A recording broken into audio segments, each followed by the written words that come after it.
कान्हा, आपको कार्तिक मास बहुत प्रिय है। हाँ सखी, ये मास भक्ति का राजा है। गीता में मैंने स्वयं कहा है, 12 माह में मैं कार्तिक मास हूँ।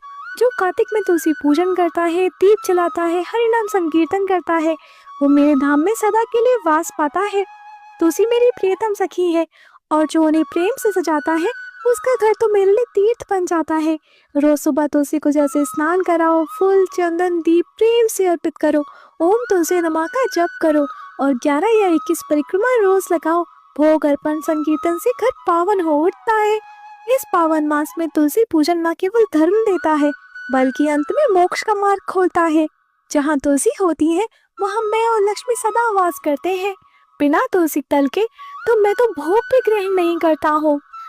तुलसी व्रत कार्तिक में जो श्रद्धा से करे, हरि चरण में स्थान पा, भाव सागर से तरे। राधे राधे।